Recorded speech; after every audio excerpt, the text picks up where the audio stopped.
استبشار تفاؤل بدون شروط. وبعدين من هنا انتماء، انك تنتمي لبلدك، تنتمي لوطنك، تنتمي لله سبحانه وتعالى، تنتمي لرسول الله صلى الله عليه وسلم، وتنتمي لبلدك ولوطنك ولاهلك والمنطق والبابا، وتنتمي للحي. ولما تخرج بره تتكلم عليهم احسن كلام حتى لو انت زعلان منهم. الانتماء.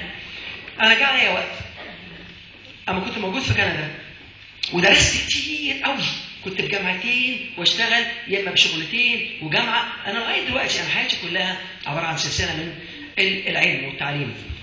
وعلى فكره بفضل الله سبحانه، مش بقول كده غرور، بفضل المولى سبحانه ربنا انعم عليا، قريت حتى هذه اللحظه من صغري لغايه دلوقتي 12000 كتاب. 12000 كتاب بفضل الله سبحانه وتعالى، فيهم معلومات جميله قوي قوي. وعملت 32 دبلومه، مش عشان خاطر الدبلومات، لكن الورق ده انا قضيت عمري في التعليم واقدر العلم والعلماء وابحث عنهم واكون تحت رجلين عالم عشان اتعلم منه حتى لو كلمه بسيطه. دلوقتي بقى لما توصل هذا الانتماء، الامريكان قال لك انت طلعت الاول في دبلومه كانت 6 سنين عملتها في 9 شهور، وفضل الله سبحانه جبت فيها 99.9 مع مرتبه الشرف الاولى. قال لك هنرجع لك فلوسك تاني بس بشرط انت اتعلمت عندنا وتقول ان بسبب التعليم عندنا انت اصبحت في هذه الدرجه من التميز، وهنرجع لك كل فلوسك وهندفع لك نسبه كويسه وهنحط صورتك في الكتب بتاعتنا تنتشر في العالم. قلت لهم طبعا كل ده حلو قوي، مطلوب مني ايه؟ المطلوب منك انك بس تقول ان التعليم بسبب التعليم عندنا انت بدات تنجح وتبقى متميز. قلت لهم لا. قال ازاي؟ قلت له انا جيت هنا وانا عندي 28 سنه ولحم كتافي من خير بلدي، ما اقدرش اقول حاجه زي كده، فانا مش عاوز انت تقول، انا متنازل عنه. عارف بمنتهى البساطه، لان ده حق، دي حقيقه، ده واقع، دي حقيقه، ما اقدرش اتنازل، ما اقدرش اقول لا. قال طب خلاص ممكن نحط صورك والكلام ده كله بس تقول ان احنا عندنا دراسه كويسه. قلت له الدراسه بتاعتي كويسه.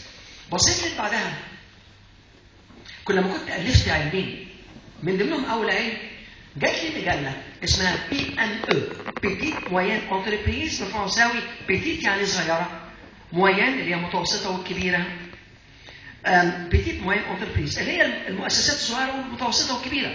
عندهم مجله كبيره وغرفه تجاريه قويه وداخل فيها البلد. قال لك يا دكتور انت الفت علم، هنحطك في الصفحه الاولى مع 3 من احلى ال3 موجودين في كندا، ميشيل لانجلوان وجان مارك شابو وريجي سانتيلير، 3 جمال وحبهم جدا واتمنى ان انا كنت اتصور معاهم وفي الصفحه الاولى. وجوه عندنا 6 صفحات، انت لوحدك ليك صفحتين وشويه سبب علم بتاعك بس بشرط. قلت لهم لو كان الشرط ما هوش ضد قيمه واقدر عليه هنفذه في الحال، لو لا يبقى في تحدي.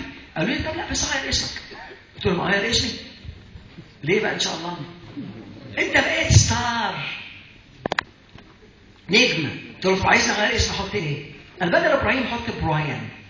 قلت لهم طب خلاص بكره ان شاء الله اجيب لكم اسم تماشى مع مناخيري. وتاني يوم في اجتماع في التلفزيون في التي في زي في نفس قوه مثلا اي قناه مشهوره هنا دريم ولا بتاع. قلت لهم قربوا بس مني الميكروفون وانا قررت ان انا احط اسمي بطريقه مختلفه. انا هنا انتوا عارفين ان انا ابراهيم الفقي، اصبحت ابراهيم محمد السيد الفقي، عربي مصري مسلم جدا وتصف المجال بتاعتنا.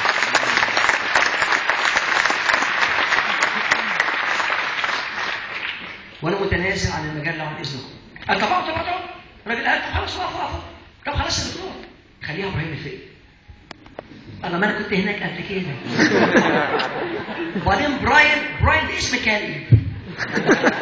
كمان براين كمان براين إيه؟